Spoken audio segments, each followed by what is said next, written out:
Folks, you ever think about how all creatures under the kingdom of God ultimately are just earthworms? We're mouth to butt, one tube, and everything else outside of it, our arms, our legs, our appendages, that's just all for the good stuff. All we need to do is put food into the tube, put food outside the bottom of the tube. That's why we're here on this earth. If you want to know the best way to put said food inside that top tube, well, you go to coldcanspodcast.com/Blue Apron, and they're going to deliver all the ingredients you need to make a fresh and delicious meal straight to your doorstep. So go to coldcanspodcast.com/Blue Apron, get $30 off your first package today. And as you could tell by that gorgeously crafted Blue Apron read, today's episode is going to be some premium content for you, the listeners. You know, normally we drink a shit beer and we talk about all the trivialities surrounding said beer, and we don't talk about the taste very much because there isn't very much of it. Simply, my boy. So today we decided to change it up and give you some premium beer with this premium content. Today we're drinking Rodenbach Grand Cru. Ooh. Oh yeah.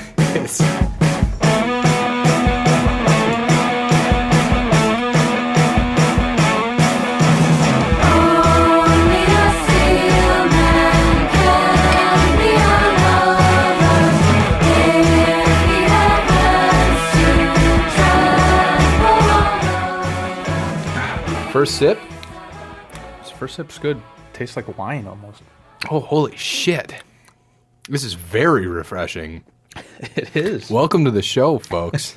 Holy shit, that's refreshing. Well, it's an actual good beer. We've had one other actual good beer on the show. It's true. The Eyinger. And neither of us really liked it. We took our first sip as Sufyan was taking us into the show, and goddamn, you're right. Good. It kind of tastes like a wine. Yeah, it's sweet. Hey, and it's a cheers, Nick. Cheers. Cheers to premium beer. So this is a Belgian beer. Very good. It's the original, they claim, sour ale. And usually I'm turned off by sour ales, but as you mentioned at the top of the show, this is regarded as one of the best beers in the world. We actually were recommended to drink this beer by Jeff Allworth, the creator of the Beervana blog. That's right. You can find that at beervanablog.com. But he talked about, he's going to be on the show shortly, and he talked about, trying out some of the classic European beers. And this was the first one he mentioned, so we went out and got it. Mm-hmm. And holy shit, is it good. Very good. It's refreshing. And we decided to devote this show to actually talking about the different ways that make Rodenbach Grand Cru the world-class beer that it is. I guess, does that make us start at Beer Advocate? Let's start from the source. It's on their label. So we bought this from a grocery store. You should be able to find this anywhere where you are. It's a little pricey. It's $10 for a pint. A pint of it, but it's really tasty. And right on their label, they have the Beer Advocate score. But Nick, hit us with what's going on. Hey, don't take your news from anyone else but me when it comes to Beer Advocate.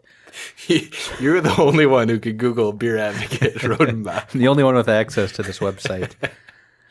So the BA score, we also learned that we'd been doing it backwards this whole time. So there's a thing on the Beer Advocate website that says the bros. That refers to reviews given by the two guys who started Beer Advocate, the brothers themselves.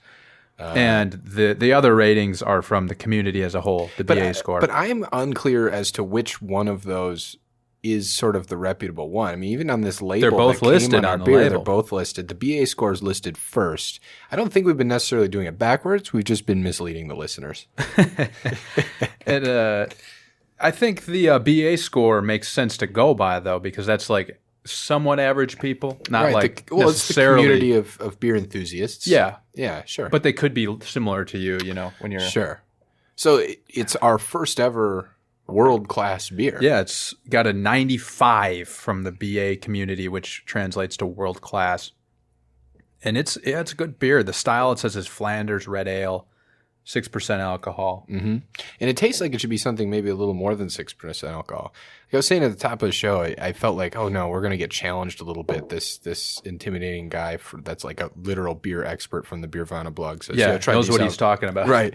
And I'm going to have to be like challenged to appreciate this, but you do not have to be. If you ordered this anywhere in any capacity, you would go, holy shit, this is refreshing. Like, That's the part, when I think of like really nice beers, I would never think of refreshing.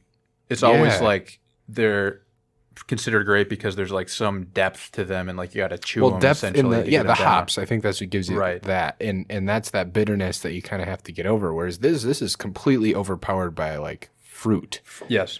And Cherry. I get a ton of cherry with this. Right. And if you, kind of going down the beer That's the advocate. tartness. Yeah, you go down the beer advocate here. So the presentation. Let's start there. If we're gonna break this fucking beer down, we're gonna break it down. The appearances, presentation, appearance, smell, taste. If you go back to our pilot episode, we claimed we were gonna do this for our beer. Then we drank a lot of Bud Light and shit like that, or Miller Lite. And we will do that after this episode. Oh, absolutely. We'll go back for to this it. one time. Presentation. So this comes in a big ass bottle, as you mentioned. It's a pint, European style brown bottle. Foil neck, illustrated label of their famous oak casks. Sorry. And that's on your family crest. So the casks is something I wanted to touch on. So again, this Jeff Allworth guy, the guy who runs Beervana blog, who recommended this to us, he visited this brewery in Belgium. This is a super old brewery. It comes from 1821. Yeah, unbelievable. So they've been making this beer longer than longer than I've been alive. Certainly longer than you've been alive. We all know you're a vampire that's been alive for hundreds of years, but this is still longer than that. Yeah, 1822. So here I want to just read a passage as they're talking about the cask on the label. Rodenbach takes care making its beer. This is from Beervana blog. The new owners, Palm, just spent a boatload of money on a beautiful new brewery, but what happens in the mash tun and kettle aren't primary. The real action happens in those famous wooden vats. Rodenbach brews a single-base beer, sweet red ale made with 20% corn and roasted barley. Fresh, it is very sweet, and in fact, the hops are used to diminish the bacteria, not balance the beer. A portion of the beer is then put in the vats and left to age there for 2 full years. When it's fully ripened, it's blended back with fresh beer to make either regular Rodenbach. So basically, they use this one single base to make either regular Rodenbach, which is 25% aged beer, and then they also make Grand Cru, which is 67% aged beer. Wow. Yeah, so what happens Rodenbach is what happens in those vats. And so they make, their label says they make 4 different beers, it appears. So, reading this blog, this was from 2011, so maybe they've expanded a little bit since then. But from 2011, he was saying this one base is made for 2 different types of beers. And then it's aged for 2 years. Yeah, they're housed in 10 vast cellars that can hold up to 33 vats each. So the brewery says many of them are older than 150 years, though they've been saying that for a while. So it must be even older than that. Yeah. It's like the McDonald's 99 billion served thing. Yeah. They just ran out of numbers on the signs, so they just said, fuck it. The 3 oldest vats date back to the 1830s. So that's absurd, right? Well, and we looked up that Palm Brewery that owns this brewery. Right. It was founded in like 1527 or something insane like that. So it's definitely the European tradition is very applicable to this when you talk about these beers. Right. Which we don't get in America, obviously. And we don't. And that's actually something I was recently over there and I was drinking wine. And one of the things that they talk a lot about is like there's actually laws that say like you can't label something a certain way unless you follow tradition. Like you can't even experiment. And I think with this that's Rodenbach, big in wine, right? Yeah, that's with wine. I don't know if it's this big in beer beer either. But I think, when you go back to these European breweries, these European wineries, these people who are making something in Europe, that those places have been around long enough. Like this is almost as old as our country, this brewery, which is absurd. And they, in many cases, I think they feel stifled over there by the fact that they're so beholden to tradition. And they kind of are envious of American creativity. Sure. The young gun wineries and breweries. In our breweries, we do creative things here, but we also used our capitalistic nature to churn out Anheuser-Busch's fucking Budweiser and stuff like that. So I think in a lot of ways, this preserves what is an excellent recipe by by following tradition and not necessarily innovating, at least in Rodenbach's case. Yeah, and ostensibly, like, this tastes the same as it would have back in the 1800s and 1900s. Which is fucking amazing. Which is awesome. So, people went and tried this beer in the 1800s and went, wow, this is a world-class beer then. It's the same thing, and it holds up over time. It's timeless. Okay, so we talked presentation. Let's move on to appearance. Appearance, okay.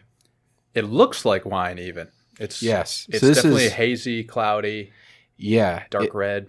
It is. It's a dark red beer. It's got a little blood in it. I think. A little blood. No, I came in and I got hit by a bus on the way in. Oh, dang. Yeah, and so maybe that's kind of giving that tartness and sourness. Okay. I'm that might very be some of lightheaded. it. I'm all fucked up from this half.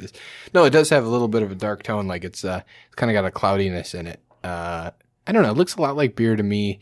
Like the color, but like you said, kind of the transparency. It's when you think of beer, you think of being able to look through a beer. This is not even in a red that you could find here. You can see through it. This is very opaque. Hazy dark red is what I read on Beer Advocate. Almost deep brown in color with a nice wisp of white laced head, and that is also true. It's true. I wonder what does that to it. Maybe Jeff, when he's on the podcast, he can tell us more about that. Yeah, it's probably something with their brewing process. Again, he emphasizes like how they make the base of it. It's all about those wooden vats, right? Which I think gives it like because it's very fruity, but it doesn't taste like it's not Scheffenhofer. Like it's not just this fucking juice. Right. Yeah. There's like enough, I think, oak in it that charred flesh, right? Yeah, but this actually does have enough charred flesh to kind of take away the bitterness, but it also it dulls the fruit enough that it's not like overbearing. Do you think you could drink more than a half pint of one of these, though? Oh yeah, in a night, you think so? Fuck yeah, I could drink this whole pint. This is really good. It's a little on the sweet side for me, though. But is it the sweet side is fine? So just you don't prefer the sweetness, but the thing that was stopping me from drinking 2 Scheffenhofer Hefeweizens and 2 Smirnoff Ices, one Smirnoff Ice, was like the gut rot that it gave me, the film it gave me. Yeah, the film I think is a good way to put it. There's none of that with exactly, because this is actually just like there isn't like just an injection of fucking sugar or whatever that makes that taste good. This is actually just pure like smooth flavor. Yep. Should we move on to go ahead. Back to appearance, talking about the brown bottle. Like I know they do that to protect it from like UV disturbing the beer or whatever. And then the Smirnoff comes in the crystal clear bottles. Look right in it. There's sugar juice. Yeah, there's no worries about ruining the flavor and the sanctity of a Smirnoff Ice. Yeah, well, yeah. This does feel like it has sanctity to it. Like I felt like I was holding it with 2 hands as I came in. It was serious stuff. Oh, please pour me fill up. I had that on the table before you set the bottle back down after you poured yourself some. That's typical. That's etiquette. Everyone knows that. You didn't think that you'd make it through more than half of this pint? You doubted it? I'm just saying I wouldn't drink more of it. Really? Which I might. I could probably drink a whole pint. I'm going to drink this glass and feel like we're chugging this thing because it's so fucking tasty. It's good. And if we were out in the sun and not in this conference room that we're in because the studio was flooded. Yeah, we should tell the listeners you might hear a little bit of a teeny noise to it. Our studio was completely flooded before this, so we're in a conference room. Literally hours ago. It was flooded. We moved for you, the listener. We will go to any lengths to make sure that another episode comes out. Now the jury's out on whether we caused the flooding in the studio. That's for the police to decide. What's our lawyer's name? I can't remember the lawyer. Shit. Oh, fuck. Was it Jeff? No, I don't think it was Jeff. No, we could change it to Jeff. Okay. Anyway, our lawyers advise us that no comment. That we're clearly playing characters on this show and that nothing has legal basis. Yes, just like Alex Jones. But I think our studio is going to smell down there. It's going to have a funk to it. We're going to have to pour some Grand Cru on the ground. We should move on to the smell texture of Grand Cru. Holy cow, it's like we planned that. So the smell, I'm reading on Beer Advocate, acidic, sharp, fruity aroma. Definitely get that. Hints of caramel notes and oak as the beer warms. So apparently this smell changes as it warms. Put it in the microwave. Nuke this fucking cup. It smells fruity to me. I don't get much of the caramel. By dipping your nose straight into the beer, you discover the oak I found. Waterboard yourself with this beer and then tell me how it smells. This beer is so good, I'll voluntarily waterboard myself with it. Yeah, that it does smell good. I think we should get to taste though, because that's where the sure. whole thing lies. So taste: crisp, dry, and refreshingly tart. Has a very intense sourness and a raw cherry juice fruitiness about it. I disagree with the intense sourness. Really? I think that's right on. I would Really? totally agree with everything those two sentences said. Okay, we keep going. Body is perfectly balanced, full, and gentle. That I like. Gentle is a good word for this. I think that's the bite that we get with Smirnoff is it's a bite, and this doesn't have it. It is gentle. Yeah, that's in a little contradiction, I think, to the saying it has a very intense sourness and then saying it's perfectly balanced, full, and gentle. I guess that comes down to a matter of subjectivity, what you enjoy out of it.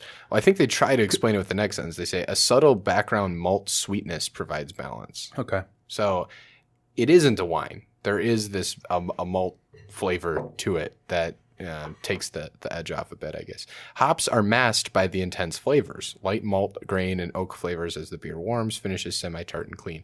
That's fascinating. That as this beer warms, it becomes a different beer, basically, by taste alone. Well, pardon me. Burpees are coming out? No. Arguably, that happens even with, like, Rolling Rock, for God's sake. I guess that's a good point. Rock and sure, yeah. As any beer there just might not be as much to reveal. Ooh, there's some sediment in this beer. A little charred. Well, did we cork it? No, I think it might be from the brewing. I mean, we didn't stick a corkscrew in there. We just popped it out. True, that's true. Yeah, got a little sediment in there. That's fun. See that? Sure. See that, listeners? No, it looks. I don't know what it is, but I'm gonna drink it. Yeah, I'll let you drinking.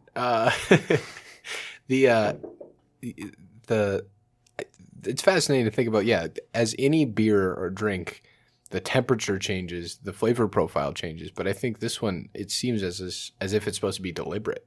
It goes from one flavor profile of tartness, sourness, fruitiness to a totally another one of caramel and I guess coming back to like the malt flavor. Yeah, well, it's like even with ice cream, really nice ice cream you're supposed to let like heat up a little bit so more of the flavor is revealed. I think when things are too cold, you can't fully taste it. Sure, when it's heated up, it's more the flavor comes through more. Pop it in the microwave. Yeah, you pop your metal spoon in the microwave. You put that in your bucket of ice cream, and you go to town. So the notes on here, Grand Cru is probably the most famous of West Flanders red ales. It's made with Vienna malt and 5 yeast strains. It's then aged in massive unvarnished oak casks. So we talked about that for over 2 years, as we mentioned. Then it's blended with other 2-year-old ales, no young ale addition. So everything that is blended with is at least 2 years old. ID required at the VAT entrance. Must be 2 years old. Who is this? Who is this now? I don't know what character this is. I'll work on it. There's no fruit in this beer. Oh, okay. All fruit flavors are imparted by its unique house blend of yeast strains. Holy shit. Now we're getting into gut health. So maybe that's part of it. There is no injection of fucking grapefruit in this thing. The yeast strains created this flavor. Wow. Well, the conference room fan just kicked on for the listeners. Yeah, that's fascinating because this tastes like cherry. Totally. Wow. I guess it does. If you smell, and that's it like with wine tasting too, if you smell as you drink, it kind of changes the flavor profile in your mouth. You get a little bit more of that yeast rather than, it kind of smells like walking into a brewery. I don't know what yeast tastes like, but... Well, anyway, so Beer Advocate follows us up with, Dear Beer God, thank you. This is indeed one of the most refreshing beers in the planet. An absolute must try. And to the listeners, this is an absolute must try. Yeah, you should try it. Yeah. Treat. It is $10. Split it with a friend or go nuts tonight. Treat yourself, yeah. Treat yourself. Pair with a nice Blue Apron meal. Ooh, coldcanspodcast.com/Blue Apron. So I think we should get into, as you brought up at the top of the show, we should maybe come a little full circle here. We've been drinking. Let's just say, sorry, that the guy who wrote all these notes we talked about gave this beer a 4.95 out of 5. Yeah. For this beer. And this is one of the bros. One of the bros behind Beer Advocate. And actually, the guy we've been referencing this whole podcast, Jeff Allworth for the Beervana blog, gave this a 4.25 out of 5, according to what I'm looking at here. So he took some umbrage with it. And maybe we have a conversation with him. We'll talk a little bit about that. I don't know. Because he writes about how, in fact, I'll read it here. Rodenbach Grand Cru is simply one of the world's best beers. So he talks about the Baroque production methods, basically the what they go through to make this damn beer would only be worthy of a footnote if the beer were ordinary, but of course they're not. So I think that gets into what I was about to say, which is, he says, of all the brewers I toured, blah, blah, blah, Rodenbach was the most awe-inspiring.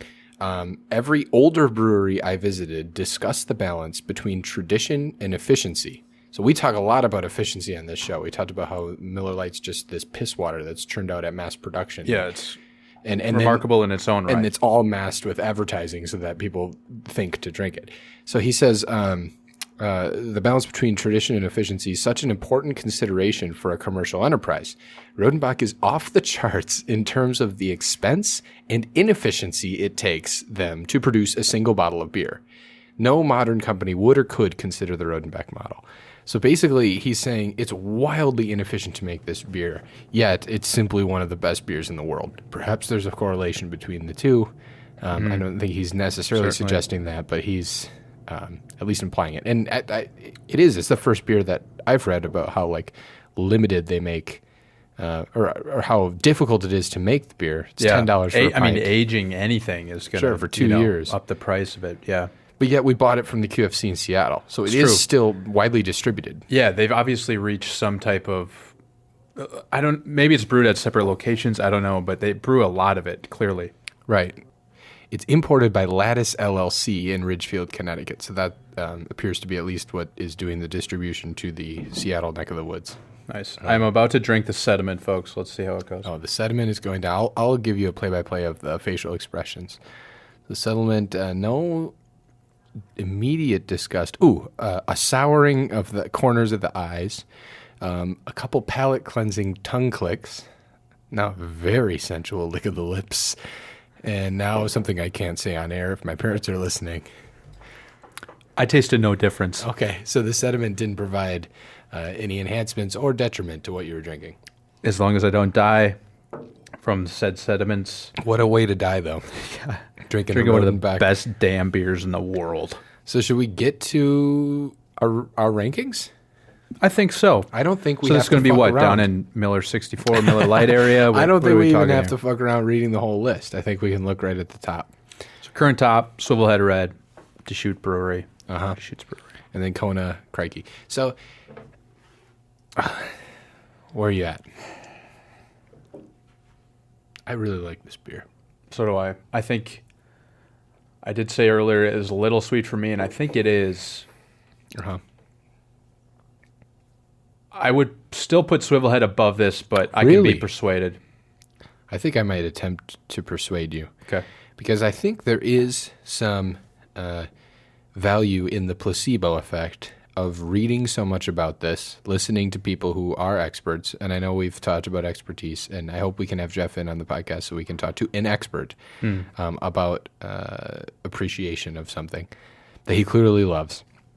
But there is something about hearing people who love, appreciate, and understand beer talk about how, Jesus, this is one of the best beers in the world. You have to try this. You put all that in your head, and then that first sip changes. Like, if we had no introduction to this and you just picked it up for some reason, I start drinking, I go, oh, that's pretty refreshing. But I wouldn't smell it. I wouldn't try to look through the glass. I wouldn't discuss the sediment or the appearance or look into the history of the bottle. I wouldn't do anything of the sort. After every sip. Yeah, and there is something to a presentation, to the rigmarole around the thing that enhances the thing, whether that's fair or not, because it does take me away just from the blind taste. But for all of those reasons, I would put this ahead of the Swivelhead Red because it did set me in that frame of mind. I was all excited. We popped the cork on this thing, and my first sip, I was like, holy shit. Again, I expected to be challenged by this and go, fuck, I'm not an expert like these guys. And like it lifted all that away. In fact, I actually do want to read, so I think this will help me frame it as well. This is another thing from the Beervana blog. He's talking about another beer here, but I think it applies to what we're talking about. So he's talking through this beer, and he says, rich with fruit and grape juice, and there's other fruity notes tucked here and there, and it's all enlivened with a gentle touch of acidity and very little funkiness. So he's basically breaking down this beer. But then he says, adjectives diminish the experience of the beer, though. Its real excellence is immediate and holistic. You instantly just think, holy crap, that's a great beer. Later, you begin adding the adjectives, but they're really beside the point. It's hard to imagine how they could have improved it. That's kind of what I get. Again, I was expected to go, fuck, I need to be an expert and understand. I need those adjectives to define my experience. And this thing was just that good. Like, it's just, holy crap, this is a great beer. So for that reason, I would put this at number 1. Yeah, I like what you said in the whole like ritual behind the thing. The fact that it's 200 years old is awesome, obviously. And It's got to be the oldest beer we've drank. I can't verify that. I think it is. Yeah. And the fact that this is described as a refreshing beer, I think that does a lot for me because, like you said, when you think about like the top beers, you think you're going to have to work through it. It's a chore to appreciate it. But it certainly was refreshing. Like if we were outside in a nice day and drinking this, it'd be great. I think we'll get outside and maybe I'll buy another one of these. Hey, fuckers. why not? Walk down the street. What are they? They're going to stop you? No. Drinking a nice Belgian beer? Try me, cops. Yeah, no officer in America. Back the badge. Our lawyer, Jeff, is advising us that there are officers in America that will... No, go ahead. Continue. I'm okay putting it above Swivelhead Red. So we have a new number for the not the second Sound week in the a row alarm. we win Budweiser last week. So every other week, we're going for a new number 1 because I think I know what's on the agenda for next week, and I don't think it's going to reach. Sound the alarm. We have a new number 1, folks. It's the Rodenbach Grand Cru from 1812. I think this one's going to sit there for a while. Thank you. Oh, 1821. Shit. I think it's going to sit there for a while. I don't think this one's going anywhere. I think so too. Yeah, We we have one in the docket, a Wisconsin beer that could top it based on taste, Personal memories, history. personal history. Yep. But we shall see as the subjectivity ramps up in our rankings, or if we'll go off general thought on what's a good beer. We shall see. We're not experts, but we try to be